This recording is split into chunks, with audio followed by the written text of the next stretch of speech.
Tanah kota bergelombang seperti ombak ketika gempa dahsyat mengguncang segalanya. Gedung-gedung tinggi terombang-ambing tak berdaya dan mulai runtuh satu persatu. Di tengah kekacauan itu, sebuah kantor di gedung tinggi dipenuhi kerusuhan. Orang-orang berlarian tak karuan, terjatuh karena tanah terus bergoyang, bahkan seorang wanita terpelanting ke kolam. Seorang wanita lain mencoba mencapai pintu, namun guncangan menjatuhkannya. Saat pintu terbuka, ia melihat kehancuran total, bagian gedung yang runtuh, orang-orang terjatuh bebas, semua tertelan debu.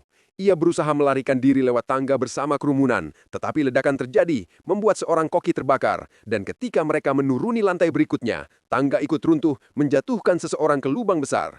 Wanita itu akhirnya naik ke atap untuk mencari jalan keluar, menyaksikan gedung-gedung raksasa di sekitarnya mulai ambruk, sementara kolam di sampingnya teraduk hebat oleh guncangan. Retakan besar menjalar di bawah kakinya, lantai roboh, dan ia terjun dari satu lantai ke lantai lain dalam rentetan jatuh yang mengerikan. Hingga akhirnya ia selamat berdiri di tengah gedung yang bagian atasnya menganga lebar ke langit. Saat helikopter penyelamat datang, ia tersenyum lega, namun ledakan besar tiba-tiba meletus dari reruntuhan. Ia berlari di antara kobaran api, mencoba mencapai tandu besi yang diturunkan dari helikopter.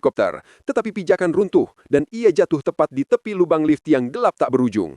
Pada saat yang sama, dua gedung raksasa di sampingnya mulai roboh. Satu gedung sebesar 3 kali gedung tempat ia berada, tumbang perlahan, menimbulkan ledakan debu dahsyat yang mengejarnya.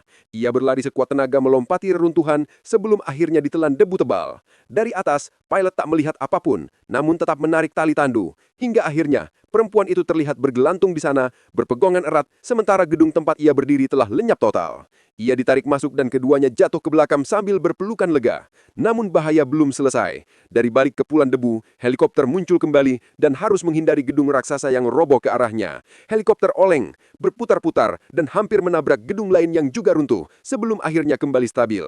Di depan mereka, 3 gedung besar roboh bersamaan. Helikopter naik melewati salah satunya, menembus celah sempit kehancuran, menghindari gedung kedua yang hancur berjatuhan. Dan ketika semuanya akhirnya terlewati, helikopter itu terbang bebas di langit kota meninggalkan pemandangan gedung-gedung yang runtuh berguguran di bawahnya.